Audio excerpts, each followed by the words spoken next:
Bener-bener ya si Yobita ya, jam segini masih belum masuk kantor, mentang-mentang awal tak.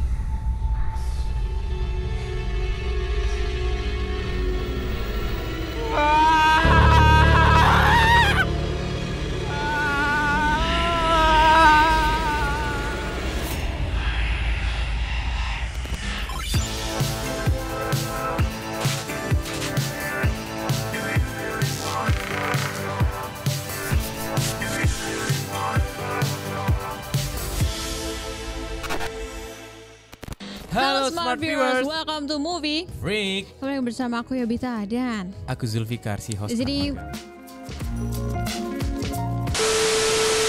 pastinya membahas film-film dan film sebagai reviewer nomor 1 di Kemanggisan. Mantap. Di sini ada wajah baru ya. Wajah baru. Boleh intro dulu. Intro dulu, perkenalkan nama saya Fikar. Bagi kalian yang sering nonton channelnya Binus TV ya, itu pasti udah nggak asing ya di programnya SOB. Sekarang aku Yang suka sekarang aku magang host di sini di Movie iya, Freak. membahas film bersama gue gitu. Betul. Oke, hari ini kita mau bahas apa sih? Hari ini kita mau ngebahas film horor. Judulnya Trinil, Kembalikan Tubuhku.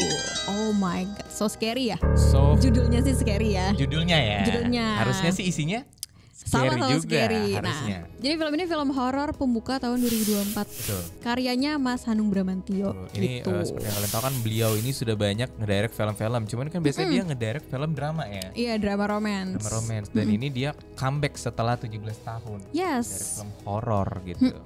Kalau boleh diceritakan ini tentang apa sih? Kalau untuk film ini sendiri tuh jadi ada sepasang kekasih gitu kan, baru balik bulan madu gitu. Cuman setelah mereka balik bulan madu ini ada beberapa hal yang mengganjal gitu. Oke, dia Dan mulai dihantui-hantui mulai gitu ya. dihantu-hantui. Cuman pertamanya masih denial kan. Tapi lama-kelamaan kayaknya emang gue dihantuin deh. Lama-kelamaan misteri terungkap sedikit demi sedikit di film ini. Fun fact juga, film ini merupakan kolaborasi antara Dapur Film miliknya Mas Hanung dan juga Skies Motion dari Malaysia. Dari Malaysia betul. Bahkan dan salah satu apa? case-nya aja itu dari Malaysia juga ya. Nanti kita sebutin Nanti ya. kita sebutin Sabar, bareng-bareng. sabar. Santai. Film ini juga tayang di 4 negara sekaligus. Tanggal 4 Januari kemarin di Indonesia, Malaysia, Singapura, dan Brunei. Jadi kayak itu sebenarnya pencapaian juga sih, karena film horor Indonesia yang tayangnya tuh di mancanegara sekaligus gitu kan. Ngomong-ngomong cast-nya boleh disebutin ada siapa aja? Oke, untuk pemeran utamanya itu ada Carmela van der Broek yang berperan sebagai Rara, lalu sang suami Rangga Natra. Yes. Wajah baru di sini ya, dia berperan sebagai Sultan. Lalu ada Fatah Amin yang berperan Oke. sebagai Yusuf. Yang aku singgung tadi, dia Dukun ya? Dukun gitu. Beliau dari Malaysia nih.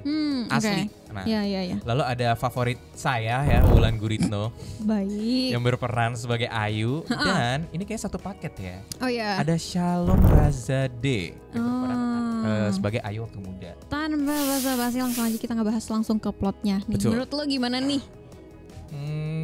Kurang sih, tapi gue pengen tahu pendapat lo dulu deh tentang plotnya. Baik. Sekurang apakah, denger gue dulu ya. Iya, boleh. Yaudah. Jadi jujur menurut gue ini agak bingung. Kenapa aku bingung? Bingung kenapa? Karena film ini dari kita lihat di trailernya itu merupakan film horor yang kayaknya dangdung serem, menakutkan, scary banget gitu. Cuman pas nonton ternyata lebih banyak dramanya. Iya. Lebih banyak ngobrolnya dibanding kayak scene after scene itu jump scare after jump scare after jump scare. Cuman kenapa bingung ya? Itu satu, arahnya dia agak bingung gitu. Terus Mau dibawa kemana gitu? mau dibawa kemana? Betul, Mau betul. ini drama thriller aja, tapi kok ada horor, ada hantunya. Terus juga secara skrip juga kayak gitu. Jadi menurut gue nanggung. Jadi ya makanya gue bilang bingung gitu. Terus juga jujur Li, Kenapa? ini film kayak nggak ada klimaksnya. Masa sih? Sumpah. Kenapa? Kok nggak ada Kayak klimaksnya? flat. Jujur gini, Iya lagi. karena oke, dari awal tuh ada build up misteri. Kayak di antara pasangan ini tuh mereka ada apa sih, hantu ini tuh siapa, kok mereka ketakutan banget, mereka pengen ngilangin si hantu ini. Cuman at the end ternyata gak satisfying gitu loh revealnya. Dan revealnya pun bukan kayak nge-expose si misterinya itu. Ya, gue setuju Jadi sih. ya sekedar ngasih tahu aja kalau oh ternyata dia gini, oh ternyata dia gitu. Cuman untuk misterinya sendiri dari gue tuh nggak berasa. Makanya nggak berasa satisfying gitu. Kalau lo gimana? Nah, padahal tuh seperti yang udah disinggung tadi sih. Sebenarnya dari awal tuh kayak menurut gue plot mereka ngebangun plot awalnya tuh menurut gue udah oke lah. Cuman pas udah di tengah-tengah di tahap klimaks tuh gue ngerasa kayak kok jadi arahnya makin gak jelas gitu loh. Iya, Yang iya, gue iya. rasain itu bahkan kayak ada karakter yang udah di set up seperti A, tapi kayak dia melakukan sebuah tindakan B yang ngebuat penonton tuh jadi mikir kayak, lu tuh sebenarnya di sisi mana sih gitu loh. Nah itu yang menurut gue bingung nih, alurnya tuh mau dibawa kemana gitu loh. Iya berarti bingung ya. Gue juga ngerasa kayak ini tuh film kayak mohon maaf salah marketing. Kenapa? Kok salah marketing? karena ya itu kebanyakan drama, kebanyakan thriller gak jelas, bukan gak jelas sih, maksudnya kebanyakan dramanya, jadi horornya tuh nggak berasa serem. Padahal horor itu kan harusnya horrifying ya, menakutkan. Iya dari trailernya pun jadi kayak kok jadinya gini, jadi kayak gini, salah gak sesuai gitu. ekspektasi ya gitu. Apalagi film ini kan emang latar belakangnya tuh tahun 80-an 90-an kan, yang emang bahasanya tuh kaku juga, masih pakai bahasa baku gitu. Baku banget.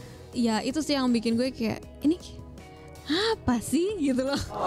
Agak kurang ngena di gue gitu. Cuman gue suka sih sebenarnya kalau ngomongin soal alur atau plotnya. Ada yang gue suka, sorry gue ralat. Okay. Ada beberapa hal yang gue suka, alur maju mundurnya gitu. Jadi kayak pas di tengah-tengah itu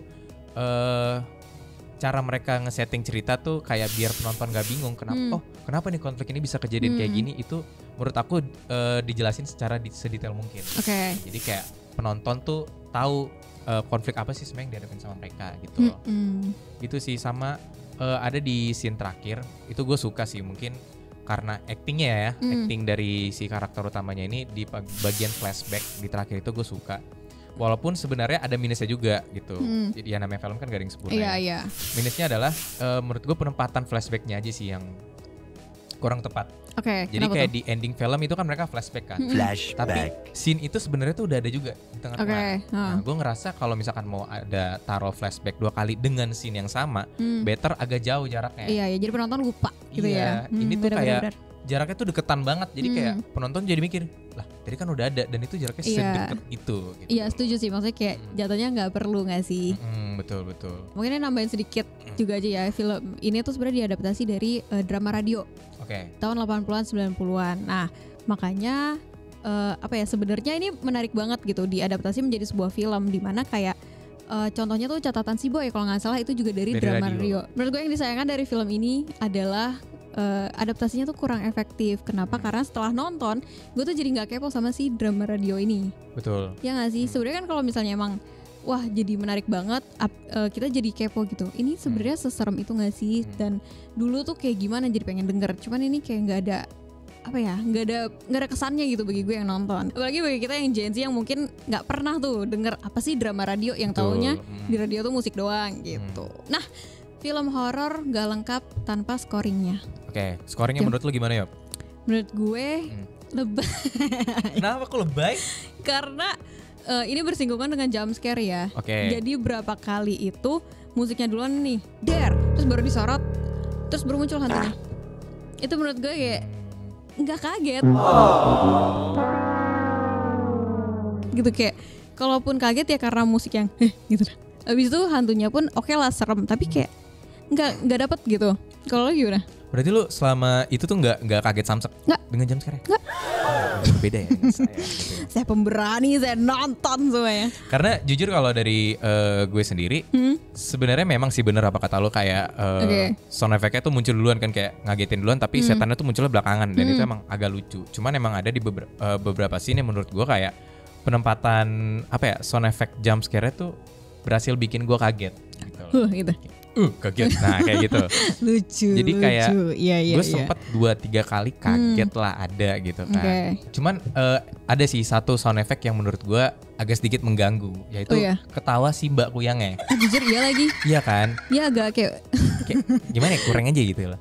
Kalau gue sih ngerasanya kayak harusnya ya di scene itu harusnya kita dibangun, wah gue takut banget nih sama ketawanya, tapi gue malah ketawa gitu. Malah ikutan ketawa. Iya, gue malah ngelucu mbaknya gitu. Iya gitu loh. Nah selanjutnya kita masuk ke apa nih, sinematografinya ya? Yes, nih tadi kan dari gue kayak jelek-jelek semua ya. Mohon maaf nih. Cuman di sini mungkin harus gue akui bahwa secara konsep art dan visualnya itu tuh cantik banget. Bagus, sesuai dengan latar waktunya. Coloringnya pun gue suka banget. Kayak kontrasnya itu dia banyak pakai kontras dengan lampu-lampu pewarnaannya itu cantik, bagus. Agak beda dengan film-film horor biasanya ya.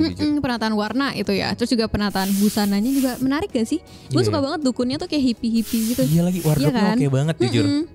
Terus juga si Carmelanya, terus pokoknya semuanya itu rapih, bagus, cantik. Itu yang gue akuin bagus di sini karena Mas Hanung ya kita sebenarnya nggak bisa anggap remeh tidak juga. bisa pungkiri kalau dia tuh ngedirect itu bagus. Sepak terjangnya udah tinggi juga lah ya. Makanya kayak kalau hal-hal yang kayak teknisi gitu ya sebenarnya tidak perlu diragukan lagi. Iya benar. Terus kalau menurut lo CG-nya gimana? CG-nya CG loro telu.